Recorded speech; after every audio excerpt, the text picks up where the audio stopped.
দূতাবাসের জন্য আজকে আমাদের এই 2 মাস 4 দিন জেল খাট। আমরা দূতাবাসের কারণে, এই সরকারের কারণে আমাদের এই জেল খাটতে হয়েছে। আর প্রবাসী কল্যাণে যাও আমরা সরকারের কোনো ব্যবস্থা পাইলাম না। আমি যেদিনকে আমার ধরেছে ওই দিনকে আমি রুমিতে বেরোয় আইছি, রুমিতে বেরোয় সামনে বাগালায় যাচ্ছি, আমার পুলিশ উঠাই নিয়ে গেছে।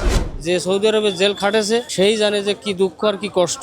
আমি সৌদি আরবে আইছি, রুমেতে আইতাছি, রুমেতে আইসা বাগালায় যাইতাছি, বাগালাতে ধরে ব্যাস আমি কোম্পানির লোক, আকামা আছে, সবকিছু আছে, ধরে নিয়ে কয় 10 মিনিট পরে ছেড়ে দিব। এই 10 মিনিট ছাড়তে আজ 2 মাস 4 দিন পুলিশই তো জেল কাটে ওদিকে তো জিদ্দাতে ফাটাই দিয়েছে। আমাকে মোবাইলের জন্য আমাকে আলাদাভাবে টেহা বাড়িতে হোক বিক্রি করে হোক টেহা দিয়ে তো মোবাইল ছাড়াতে হয়েছে। মোবাইল জিনিসটা দেয় না, দেখতেছেন তো এই যে ব্যাগের মধ্যে কোনো সামান কিছুই নিয়ে আসতে পারলাম না। এই আসছে আমাকে। আর প্রবাসী কল্যাণে যাও আমরা সরকারের কোনো ব্যবস্থা পাইলাম না। আমি কোনো অপরাধ করি না, আমি হসপিটাল বিষয়ে গেছি, 600 রিয়াল বেতন হসপিটালের বিষয়ে গেছি, তাও ওই তাবুক শহরের মেন বড় হসপিটাল, সেই হসপিটালে আমি ডিউটি করি, 600 রিয়াল বেতন। আমি যেদিনকে আমার ধরেছে ওই দিনকে আমি রুমিতে বেরোয় আইছি, রুমিতে বেরোয় সামনে বাগালায় যাচ্ছি, আমার পুলিশ উঠাই নিয়ে গেছে। দূতাবাসে সিল দিয়েছে, কিন্তু আমাদের পরে যারা ধরেছে তারা বেরোয় আইছে, কিন্তু আমরা বেরোতে পারি না। এটা আছে দূতাবাসের সমস্যা। দূতাবাসের জন্য আজকে আমাদের এই 2 মাস 4 দিন জেল কাট। দূতাবাসের অবহেলা আছে, কিন্তু সে সিল মারছে, কিন্তু কোন লোক সিরিয়ালের আগের লোক চলে আসতেছে, আমাদের পরে ধরা খাইছে, তারা চলে আসতেছে, কিন্তু আমরা আসতে পারি নাই। এটা আছে দূতাবাসের কারণে।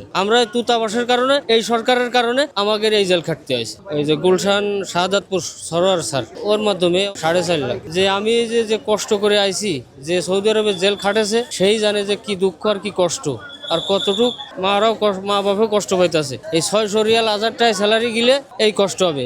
সবসময় যাচাই বাছাই করে কমসে কম 1500-1300 বেতনের কমে গেলে, 1500-1300 টাকার বেতনে গেলে সমস্যা নাই, কিন্তু 800-1000 বেতনে গেলে তার আমার মতো এরকম ভোগ তার করতেই হবে। ওই যে জেল খেটে যাইতাছি, তারা বুঝতেছে আমার কাছে তো কোনোই সামান কিনতে পারি নাই। আমার 3টে মেয়ে, এই 3টে মেয়ের জন্য যে আমি কিছু নিয়ে যাব, আমার ব্যাগ খালি, ওই ব্যাগের মধ্যে শুধুই পুরনো গেঞ্জি, আর তাও আমার না, আরেকজনের তা। যেহেতু আমি তো জেলে বসে তো 4 আনা কামাইতে পারি নাই, নিজেই খাইতে পারি নাই। এখানে আইসে যে গাড়ি ভাড়ার জন্য প্রবাসী কল্যাণে গেছে, তাদের কাছে কোনো হেল্প পেলাম না। সরকারের আগে দিতে হয় না, দেয় না।